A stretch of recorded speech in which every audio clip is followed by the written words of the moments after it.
Remember GoPro, the insanely popular action camera brand that blew up in 2014 and 2015? GoPro introduced a simple yet revolutionary way to share crazy adventures, whether that be surfing, skydiving, or scuba diving.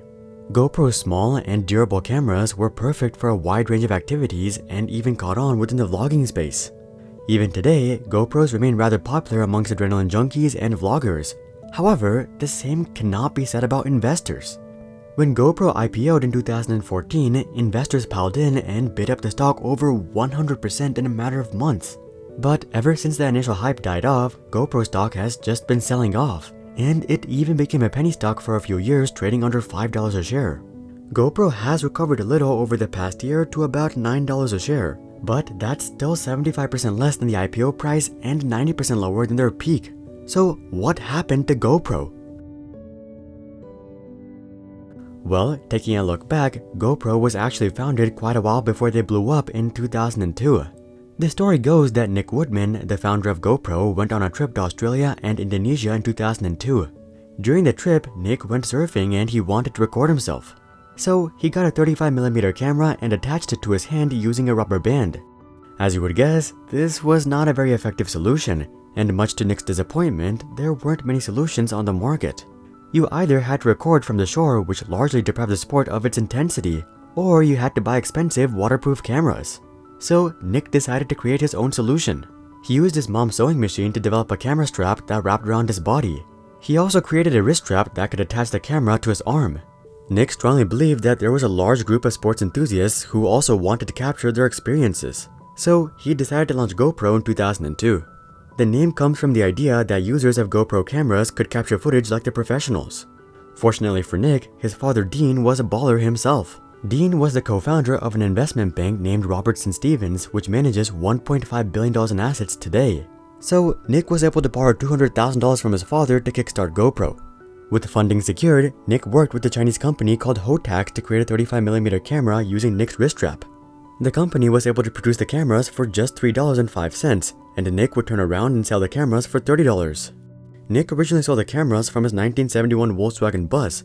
However, it didn't take long for Nick to hit his first big order. In 2004, Nick was able to sell 100 cameras to a Japanese sports company, and the following year he would make an appearance on QVC. This substantially boosted his sales, and Nick would close 2005 with $350,000 in annual revenue. Over the next several years, Nick continued to strike deals with sports companies, and he continued to aggressively market the product.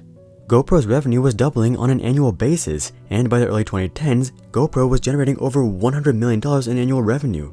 And this is when GoPro would break out from being an up-and-coming startup to being a multi-billion-dollar corporation. At the end of 2012, the Taiwanese manufacturing company Foxconn made a private investment into GoPro. They purchased 8.88% of the company for a whopping $200 million, which valued GoPro at $2.25 billion. At the time, Nick owned over 50% of the company, which made him a billionaire. Nick would take the company public a few years later in 2014, and as we previously touched on, the stock exploded. GoPro peaked at a valuation of over $10 billion. Moving forward, in 2015, Nick scored a partnership with the NHL, and he would even be invited to Shark Tank as a guest shark. He actually made 2 investments on Shark Tank for a total of $125,000. But the truth is, Nick was in no position to help other companies grow, given that GoPro itself was undergoing an internal crisis. But wait a minute, didn't GoPro just have an insane IPO and a major partnership deal? What went wrong? Well, the answer isn't some sort of pinpointable event. Rather, it was years of complacency and missteps that slowly ate up the company. Probably the biggest red flag for GoPro was that Nick was way in over himself. For example, in 2014, Nick was the highest paid US executive, earning a total of $285 million. Now, I know a lot of you guys think that that's way too much for any executive to earn, whether that be Nick or Tim Cook. But the key difference between Apple paying such a salary and GoPro paying such a salary is that Apple can actually afford it. In the last 12 months, Apple has profited $86 billion. So, paying a $200 million salary is less than 0.25% of their net profit. In other words, it doesn't affect the company's balance sheet whatsoever. With GoPro, on the other hand, they weren't profiting billions or even hundreds of millions. The year that Nick made over $250 million, GoPro only made $128 million. That's roughly equivalent to Apple paying Tim Cook $60 billion per year. I don't think I need to explain why this is an issue. That same year, Nick bought a 180-foot yacht, a Gulfstream jet, 2 mansions, and a collection of vintage sports cars. Nick also donated $500 million to charity, which is awesome. But this donation was also infamous for being a tax loophole. You see, Nick was technically supposed to wait 180 days after the IPO before selling any of his stock. But given that GoPro went public in the second half of 2014, Nick wouldn't be able to sell any of his stock till 2015. However, as we touched on, Nick had already spent a lot of money in 2014, and having a tax write-off would be awfully helpful. So he donated $500 million in October of 2014. Again, Nick was technically not supposed to do this, and this made many investors quite angry. But no one took any action because that would just make themselves look bad. I mean, if you sued to stop Nick from making the donation, you'd be the bad guy preventing a $500 million donation. So no one stopped him, and this donation allowed him to write off $450 million and avoid capital gains taxes on the stock he sold. Now, I honestly have no problem with Nick splurging or donating whatever he wants. The problem is that GoPro simply wasn't large enough to support this type of lifestyle. As Nick's personal lifestyle inflated, so did the operational costs of GoPro.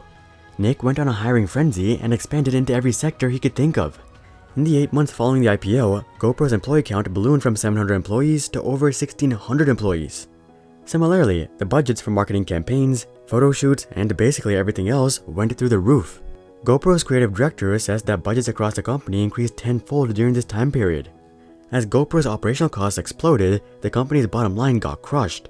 Between the third and fourth quarter of 2015, GoPro's bottom line fell off a cliff from $180 million in the past 12 months to $37 million. From there, it didn't take long for GoPro to start losing money. And by 2015, GoPro was burning over $400 million per year. Since then, Nick has actually been extremely transparent about his reckless spending and the downfall of GoPro.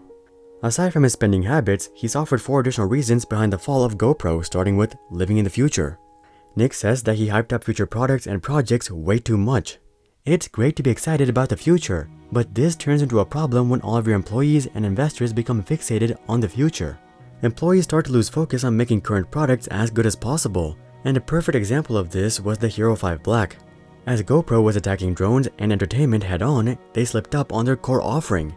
The Hero 5 Black received several complaints that it was leaking underwater, and it turned out that GoPro had a production issue. Having to fix the production issue prevented them from reaching the production goal for the holiday season, which put them in an even bigger hole. The second lesson that Nick describes is that being great at one thing doesn't mean that you're great at everything. Likely one of GoPro's biggest blunders was trying to expand way too quickly, and the best example of this was their drone lineup. In 2015 and 2016, the popularity of drones was going to the moon. And given that the cameras on drones was one of their biggest selling points, it seemed like creating a drone was right up GoPro's alley. In late 2016, GoPro launched a drone called the Karma. Karma was hyped up quite a bit, and many thought that Karma would give GoPro the boost they needed. But the launch turned out to be a disaster. Many reviewers and users started to complain that the drones were losing power mid-flight and literally falling from the sky. On the bright side, Nick didn't play any games when it came to this issue. He took it super seriously and recalled the drone just a few hours later. While this was the right thing to do, this of course devastated the company. And GoPro wouldn't have been in that situation if Nick didn't try to expand it too quickly. Moving on to Nick's third lesson, we have stick to what you feel most strongly about. Amongst GoPro's expansion frenzy, one of the sectors GoPro targeted was entertainment. For some reason, GoPro invested heavily into producing their own shows. This included a travel show called Beyond Places, a family show called Kids Save the World, and a reality show about New York City motorcycle cops. All of these shows were slated to release on a new streaming platform that GoPro was developing. But as the company started to lose money, Nick realized that he didn't actually care about these shows or the streaming platform. These were simply a business expansion move as opposed to something he was actually passionate about. So he killed the projects and diverted the money back to the core business. And that brings us to Nick's final and likely most important lesson, which is that simpler is better. Throughout GoPro's entire rise and fall, it seems like they were consistently trying to be something that they're not. They're not a drone business, they're not a media business, and they're not a giant conglomerate who needs thousands of employees. What made GoPro successful was being a niche camera business that appealed to action seekers and vloggers. And for so many years, GoPro had completely ditched this market as they tried to expand their audience. At the rate GoPro was going, it wouldn't have been surprising if they went bankrupt. But it looks like Nick is pulling through it at the last second. He's not trying to defend how he led the company or making any excuses. He admits that he was wrong and that he would like to return to what made GoPro great. He heavily reduced the workforce, he eliminated the unnecessary expansion programs, and he's become much more mindful of his spending. All of these steps seem to be working as GoPro's net losses have not only been improving, but GoPro just announced their very first positive 12-month period since 2015. Maybe GoPro's return to glory is just around the corner, but only time will tell. Do you guys think GoPro can make a comeback? Comment that down below. Also, drop a like if you respect Nick's willingness to own up to his mistake. And of course, consider joining our Discord community to suggest future video ideas and consider subscribing to see more questions logically answered. But until then, I'm Hari, and I'll see you guys on the next one.